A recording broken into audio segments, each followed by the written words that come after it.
राजनला 2 दिवसांपासून ताप होता, पण घरातील लोकांना त्याची काळजी घेण्यासाठी वेळ नव्हता. त्याची पत्नी देविका देखील तिच्या मावस भावाच्या लग्नात इतकी व्यस्त होती की राजनला ती पूर्णपणे नोकरांच्या भरोशावर सोडून गेली. राजनला खूप तहान लागली होती, पण खोलीत पाणी नव्हते.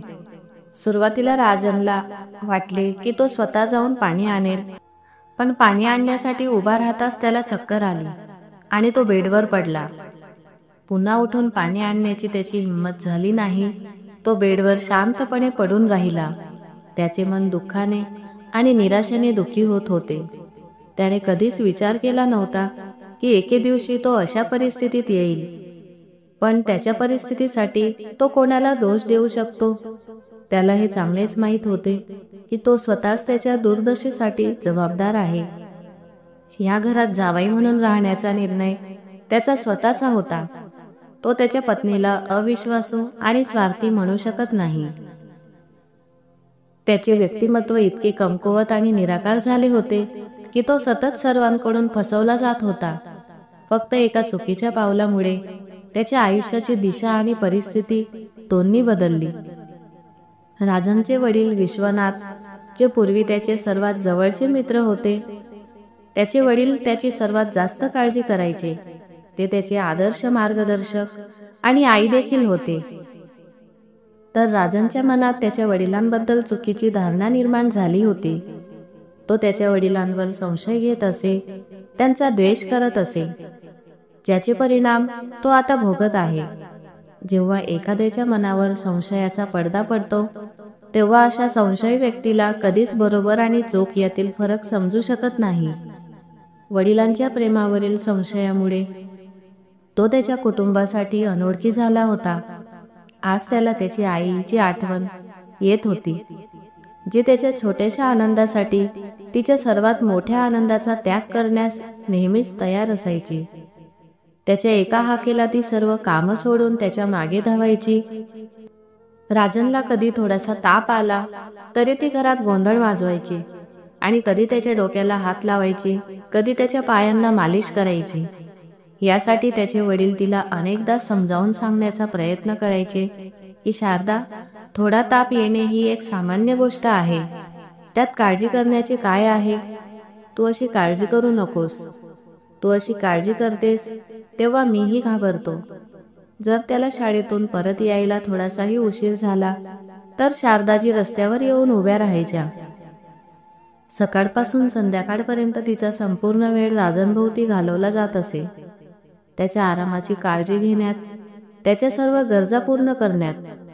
तिचा हा छंद पाहून वडील अनेकदा आईवर रागवायचे आणि तिला शिव्या द्यायचे, पण थोड्या वेळाने ते पुन्हा तिला प्रेमाने समजावून सांगायचे, बघ शारदा, इतके लाड केल्याने एक दिवस राजन नक्कीच बर्बाद होईल. पण शारदाजींना विश्वास होता की त्यांचा मुलगा एक दिवस मोठा माणूस होईल. जेव्हा त्याला 10वीत 92% गुण मिळाले तेव्हा त्याच्या आनंदाला पारावार उरला नाही. त्यांनी संपूर्ण परिसरात पेढे वाटले, पण लवकरच कोणीतरी त्यांच्या आनंदावर वाईट नजर लावली. शारदाजींना यकृताचा कर्करोग झाला. डॉक्टरांनी त्यांचे आयुष्य 6 महिन्यांपर्यंत मर्यादित केले होते. शारदाजींना स्वतः सर्वात जास्त काळजी होती की त्यांच्या मृत्यूनंतर त्यांच्या मुलाची काळजी कोण घेईल. तिला एक गोष्ट चांगलीच समजली होती की तिच्या आयुष्यातील काळ आणि परिस्थिती बदलली आहे. ते आता तिच्या नियंत्रणात नव्हते. कोणत्याही क्षणी काहीही घडू शकते. शारदाजींना हे चांगलेच माहीत होते. बराच विचार केल्यानंतर त्यांनी त्यांच्या बालपणीच्या मैत्रीण आणि दूरच्या नातेवाईक मीनाक्षीजी आणि त्यांच्या 5 वर्षाच्या मुलीला म्हणजेच अनामिकाला बोलावून घेतले.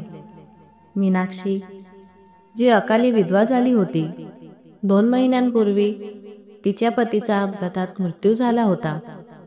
त्यानंतर त्या पूर्णपणे विस्कळीत झाल्या. त्या त्यांच्या मुलीसोबत निवारा शोधत होत्या. त्यावेळी परिस्थिती अशी होती की शारदा आणि मीनाक्षी दोघांनाही एकमेकांची गरज होती. त्यामुळेच त्यांच्यात जवळचे नाते निर्माण झाले होते. शारदाजींच्या अशा दुर्दैवी आणि कठीण काळात मीनाक्षीजींनी त्यांच्या संपूर्ण कुटुंबाची खूप चांगली काळजी घेतली होती. शारदाजींनी अनामिकाला एका चांगल्या शाळेत प्रवेश दिला आणि तिच्या सर्व जबाबदाऱ्या स्वीकारल्या होत्या. हळूहळू आई आणि मुलगी दोघीही त्या कुटुंबाचा अविभाज्य भाग बनल्या होत्या. मीनाक्षीजी राजनची स्वतःच्या मुलासारखी काळजी घेत असे आणि त्याच्यावर प्रेम करत असत. हे सर्व पाहून शारदाजी खूप आनंदी झाल्या. एके दिवशी शारदाजींनी मीनाक्षीजींकडून वचन घेतले की तिच्या अनुपस्थितीत ती तिच्या मुलाला सोडून कुठेही जाणार नाही. त्या राजनची पूर्ण काळजी घेतील, जेणेकरून त्या कोणत्याही काळजीशिवाय या जगातून जाऊ शकतील.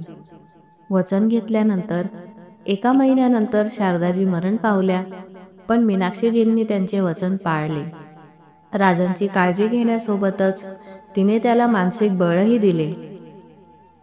मीनाक्षीजी राजनला त्याच्या आईची इच्छा पूर्ण करण्यासाठी प्रोत्साहित करत राहिल्या. आईच्या निधनानंतर राजन पूर्णपणे खचला. त्याच्या आईला विसरणे त्याच्यासाठी सोपे नव्हते, कारण ती त्याच्या आत्म्याशी खोलवर जोडलेली होती. तरीही त्याने आपले सर्व लक्ष आणि ऊर्जा अभ्यासात लावली आणि त्याने असेही ठरवले होते की तो लवकरच त्याच्या आईची इच्छा पूर्ण करेल.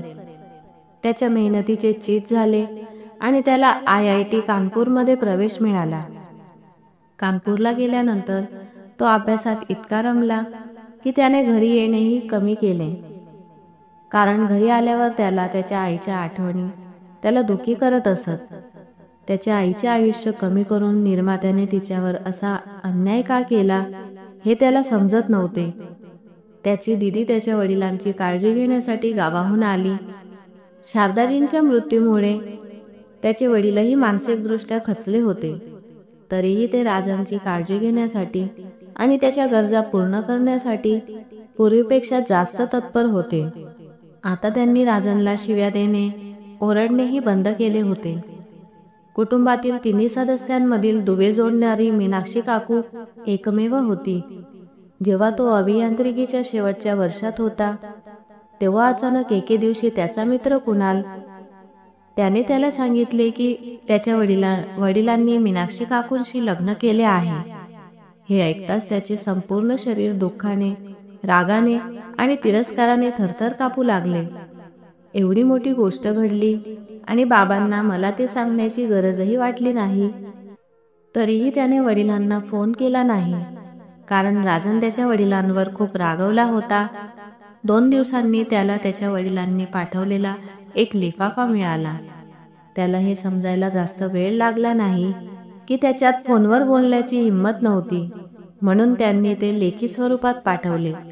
पण रागाच्या भरात त्याने लिफाफा फाडून टाकला आणि कचऱ्याच्या डब्यात फेकून दिला. राजन रात्रभर आईची आठवण करून रडत राहिला. दुसऱ्याच दिवशी त्याने मनाशी ठरवले की तो कधीही पटना येथील त्याच्या घरी परतणार नाही. त्याच्या वडिलांनी त्याला समजावण्याचा खूप प्रयत्न केला.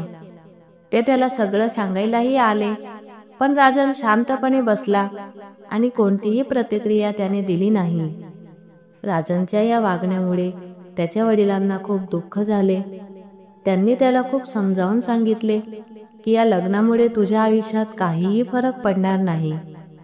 सगळं पूर्वीसारखंच आहे. आजही आपण दोघे तसेच आहोत जसे याआधी होतो. पण राजन सहमत नव्हता आणि मग वडिलांचे लग्न होताच त्याला त्याचे घर परके वाटू लागले. जी काकू ज्यामध्ये तो त्याची आई पाहत असे, आता तो तिला एक कपटी आई म्हणून पाहू लागला. त्याच्या नजरेत पप्पांनी या वयात लग्न करणे हे एक अश्लील वर्तन होते. राजनच्या शेवटच्या वर्षाचा निकाल जाहीर होताच त्याला नोकरी मिळाली. तो त्याच्या घरी न सांगता रांचीला आला. कुटुंबातील सर्वांना त्याची काळजी वाटत होती. त्यालाही एकटेपणा आणि दुःख वाटू लागले. या काळात तो त्याच्या सहकार्याशी विवेकशी खूप प्रेमळ झाला. त्याला विवेकच्या घरी आश्रय मिळाला. लवकरच तो विवेकच्या आईला तिच्या स्वतःच्या मुलांपेक्षा जास्त प्रिय झाला. भयानक वादळ निघून गेल्यानंतर त्याच्या कुटुंबापासून विभक्त झालेल्या पक्षाने शिकारीला स्वतःचे म्हणून स्वीकारले. ज्याने सापळा रचला तो त्याला पकडण्यासाठी तयार होता.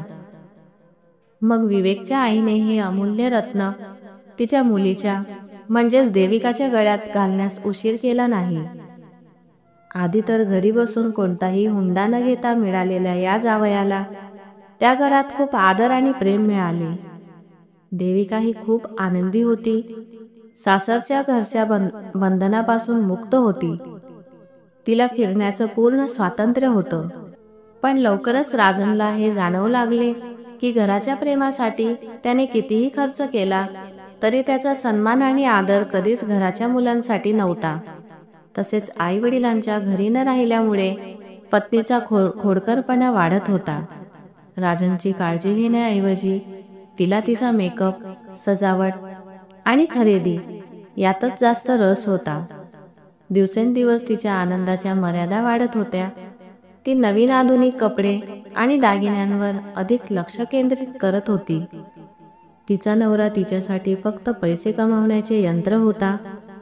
पूर्वी स्वतःला त्याची म्हणवणाऱ्या सासू आता त्याला सांगू लागल्या की जो घरात नेहमीच राहतो त्याला दररोज मानपान भेटू शकत नाही. राजनला त्याची काळजी नव्हती. तो फक्त त्याच प्रेमाच्या शोधात होता जे त्याच्या पालकांना त्याच्यावर होते. हळूहळू सर्वांचे त्याच्यावरील प्रेम कमी होऊ लागले. आता परिस्थिती अशी झाली होती की तो आजारी असतानाही त्याची काळजी घेण्यासाठी कोणाकडेही वेळ नव्हता. राजनला स्वतःच्या पायावर कुऱ्हाड मारल्यासारखे वाटू लागले. मग त्याची पत्नी देविकाचा आवाज ऐकून त्याचे मन भ्रमित झाले. ती नोकरला सांगत होती, जेव्हा मालक उठतील तेव्हा त्यांना विचारून औषध आणि जेवण दोन्ही खायला दे. मला यायला थोडा उशीर होईल. राजनचा ताप आता थोडा कमी झाला होता, म्हणूनच त्याला थोडे बरे वाटत होते. देविका निघून जाताच राजन उठून बसला. अचानक त्याच्या वडिलांच्या आणि काकूंच्या आठवणी त्याच्या मनात येऊ लागल्या. त्यांच्या प्रेमामुळे तो अस्वस्थ झाला. तो लगेच उठला, कपडे बदलले, काही कपडे बॅगेत ठेवले आणि ड्रायव्हरला गाडी बाहेर काढण्यास सांगितले. त्याला आता अपमानाचे दुःख सहन होत नव्हते. ऑफिसमधून पूर्ण 1 महिन्याची रजा घेऊन तो लगेच पटण्याला निघून गेला. रात्रीच्या प्रवासानंतर सकाळचा प्रकाश पसरताच तो पटण्याला पोहोचला. तिथे पोहोचताच त्याला असे वाटले की जणू मातीचा कडकडाट त्याला बोलवत आहे. पटना येथे पोहोचताच त्याचे सर्व दुःख, वेदना आणि आजार नाहीसे झाले. गाडी त्याच्या घराच्या गेटसमोर येऊन थांबताच त्याचे ते जुने घर त्याला जवळच्या नातेवाईकापेक्षा कमी वाटले नाही. त्याचे डोळे अचानक अश्रूंनी भरून आले. जेव्हा तो गेट उघडून आत आला तेव्हा मीनाक्षी काकू समोरच्या दगडी अंगणात बसून तांदूळ निवडत होत्या. पूर्वीप्रमाणेच तिच्या कामात मग्न असलेल्या राजन तिच्या शेजारी कधी उभा राहिला हे तिला कळालेच नाही. त्याने वाकून काकूंच्या पायांना स्पर्श करताच ती घाबरली आणि तिने डोके वर केले. राजनला समोर पाहून ती थोडा वेळ त्याच्याकडे पाहत राहिली. नंतर त्याला ओढून मिठी मारली आणि जोरजोरात रडू लागली. तो आवाज ऐकून त्याचे वडीलही बाहेर आले आणि तिला पाहून त्यांचेही डोळे भरून आले. त्याचे वडील लगेच घरात आले, त्याला मिठी मारली आणि त्याच्या जवळ बसले आणि प्रेमाने त्याची पाठ थोपटली. आज त्याला वाटले की आपले लोक असे आहेत ज्यांना त्यांच्या प्रियजनांचा सन्मान आणि अपमानापेक्षा त्यांची जास्त काळजी आहे, जे त्यांचे नाते तोडण्याऐवजी झुकणे पसंत करतात. वर्षानुवर्षे भरपूर प्रेम, आपुलकी आणि जवळीक मिळाल्याने तो भारावून गेला होता. घरी आल्यानंतर त्याला अपार शांती वाटत होती. आयुष्यात त्याला आलेल्या अपमान, अडथळे आणि विचित्रपणामुळे त्याला त्याच्या स्वतःच्या लोकांचे महत्त्व समजले होते. एके दिवशी राजन ज्या घराचा द्वेष करत होता, आज तेच घर त्याला प्रेमाच्या महासागरासारखे भासत होते. रात्री जेवणानंतर काकूंनी त्याच जुन्या परिचित खोलीत त्याचा पलंग व्यवस्थित केला.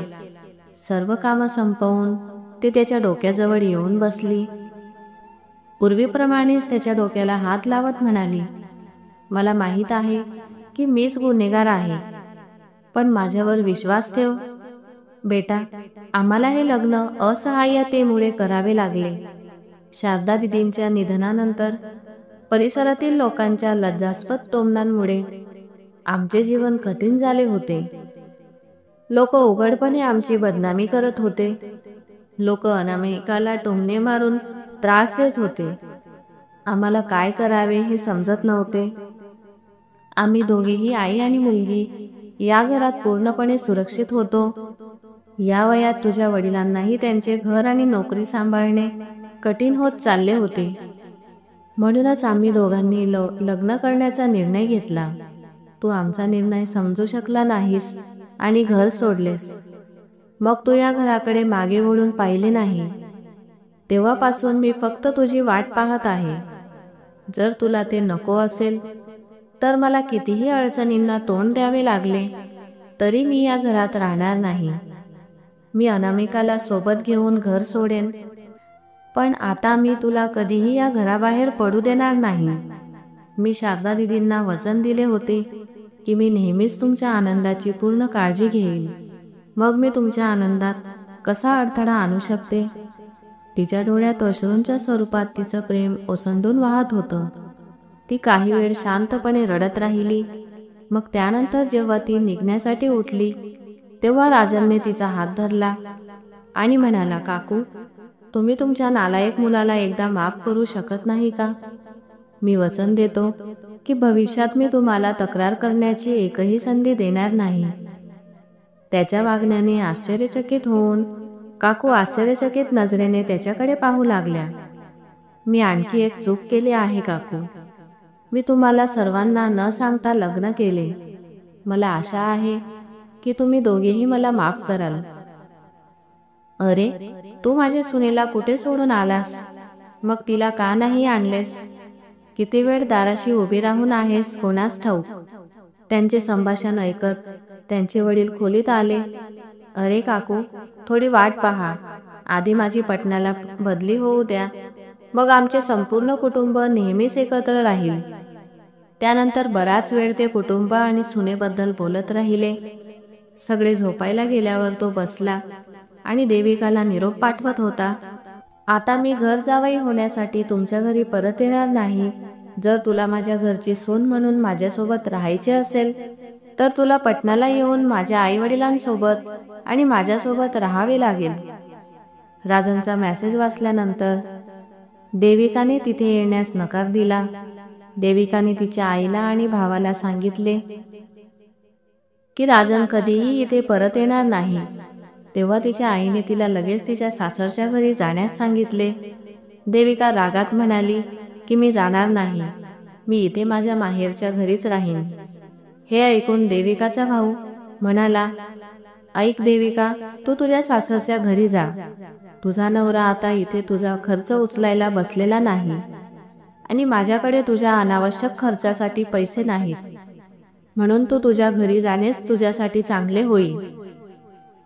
हे सर्व ऐकून आज देविकाला जाणवत होते की तिने राजनसोबत किती चुकीचे केले होते.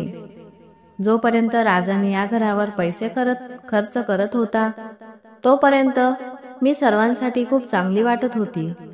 तो घराबाहेर पडताच मी सर्वांसाठी ओझे झाली.